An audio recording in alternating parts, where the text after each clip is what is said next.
শতাব্দী রায় অভিনীত বাংলা সিনেমা বাৎসরিক আগামীকাল মুক্তি পেতে চলেছে। সেই সিনেমার সাফল্য কামনা করে তারাপীঠ মন্দিরে মা তারার কাছে প্রার্থনা করে পুজো দিলেন সাংসদ শতাব্দী রায় সহ সেই সিনেমার বিভিন্ন কলাকুশলীরা ও সিনেমার পরিচালক। আমি ফোন করেছিলাম, আমি যেদিনকে তার পরের দিনই ফোন করেছিলাম, বললো ঠিক আছে। আজ দেখি আজকে যখন যাবো বাড়ি যাবো তখন আমার কিছু মিটিং আছে, মানে এটার তো এখানে কাজ শেষ, ওখানে একটা মিটিং আছে, মিটিংগুলো করে এটা কি আশীর্বাদের সঙ্গে কথা বলতে পারি।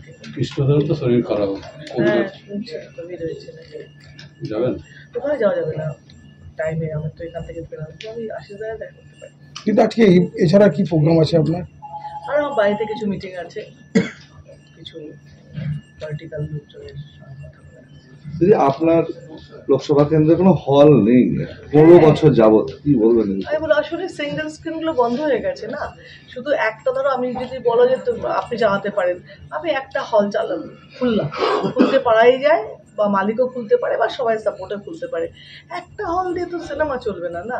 ধরো এখন যে কনসেপ্টে সিনেমা হচ্ছে আইনক্স সিস্টেমে, সেখানে যদি সিঙ্গেল স্ক্রিন একটা চালাও, সে মালিক চালাতে পারবে না।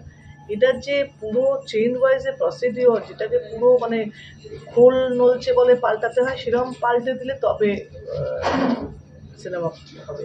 এইসব জায়গাগুলোতেও যদি ওইরকম সরকার থেকে যেরকম কিছু করা যায়, স্পেশাল হলগুলোকে, বা তার সঙ্গে যেমন গীতাঞ্জলি করেছে, তার সঙ্গে সব কিছু আছে, রেস্টুরেন্ট, এন্টারটেনমেন্ট, বাকি সব আছে, তার সঙ্গে একটা সিনেমা হল, যেমন আইনক্সের কনসেপ্ট, সেরকম হয় আমার ধারণা ছবি চলবে। এবং কিন্তু একটা হল চালিয়ে মানে হঠাৎ করে রেডি করলেও 2 কোটি টাকা খরচা করে বানাবে, তো তারপরে তো সেই রকম এখন আর সিনেমার সেই কনসেপ্টগুলো নেই।